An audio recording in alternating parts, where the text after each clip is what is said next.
on Australia's business channel. This is Mediaweek.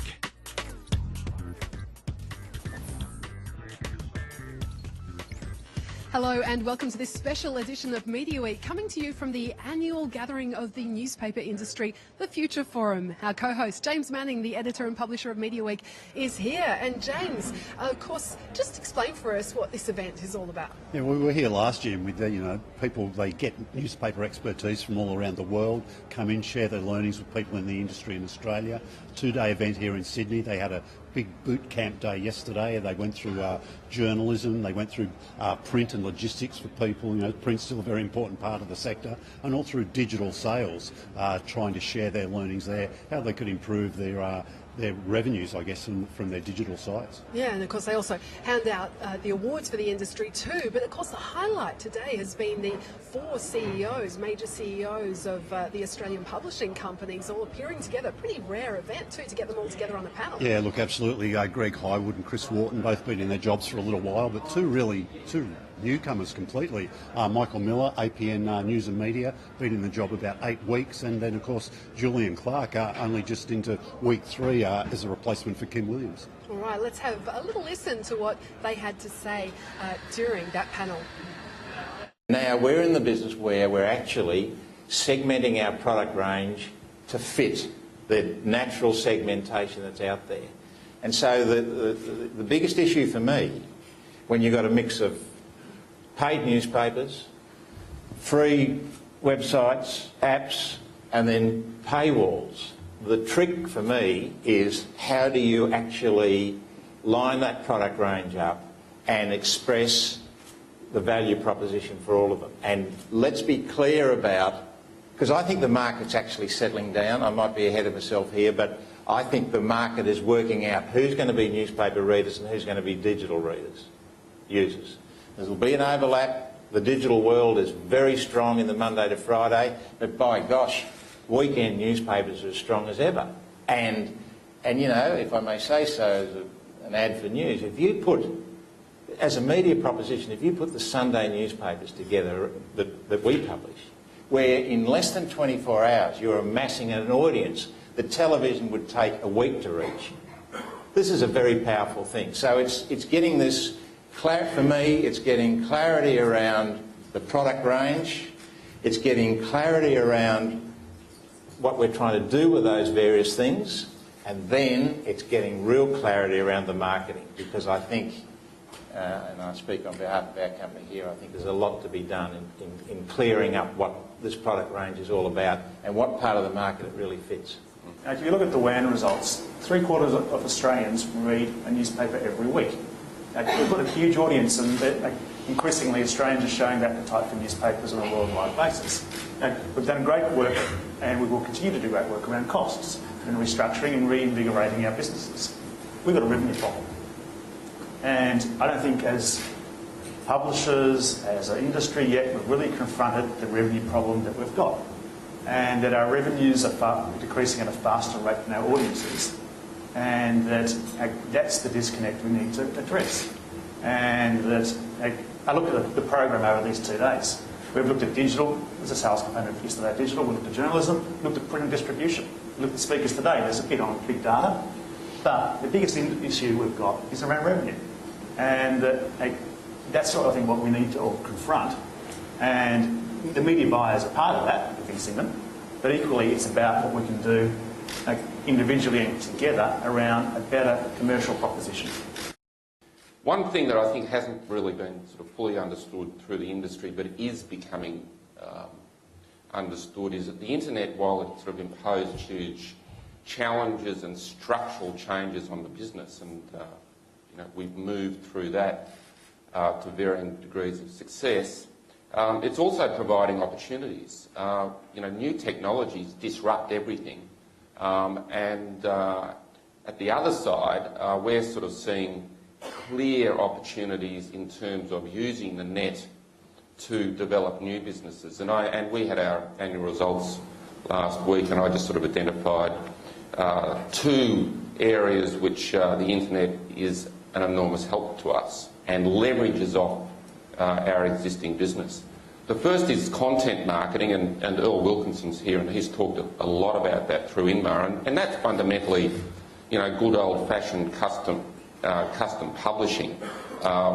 Not every company has the desire for its own internal magazine like Qantas or Virgin, etc., but websites, companies have websites, and websites they use much more now to interact with consumers, not just corporate interfaces, and they need third-party content for that, and publishers have third-party content, and that's something that we already do, and we can sort of scale up. And the other is, small and medium enterprise marketing services. I think that the media buyers in Sydney and Melbourne, they're down on newspapers. There's no doubt about that. They're young. We have to do more through maybe the newspaper works and just through our companies to get our story out in a better way.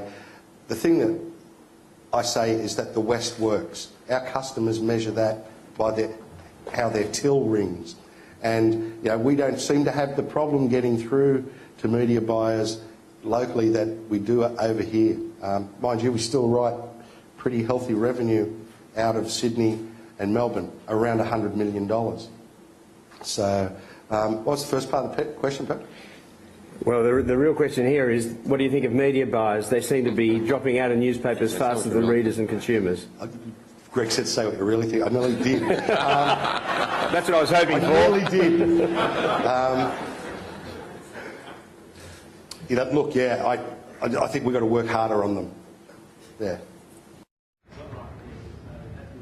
Well, let's find out what the media buyers think about the outlook for newspapers, and we are joined by Henry Tager, the Executive Chairman of IPG Media Brands. Henry, thanks for being with us. Well, we heard Chris Wharton speaking there. What do you think? Are media buyers down on newspapers? I don't think they're down on newspapers. I think there's definitely room for more of a connection and a bit more information to be getting crossed over from the publishers into the media agency side. There's some really insightful information that is a little lost at the moment. To give you some context to that, on a weekly basis, every Sunday, the Sunday newspapers reach more people than the opening ceremony of the Sydney Olympics. So they're still a very powerful medium, a very powerful and engaged channel into Australian society. So I think that sort of information, maybe a renewed focus on some of the younger media buyers in the agencies, all Gen Y guys who are digital first, is part of that strategy. But maybe not down. I think probably a little lacking in terms of information and engagement, but I think that's room to move on. Henry, News Corp and Fairfax both recently introduced paywalls into the Australian market.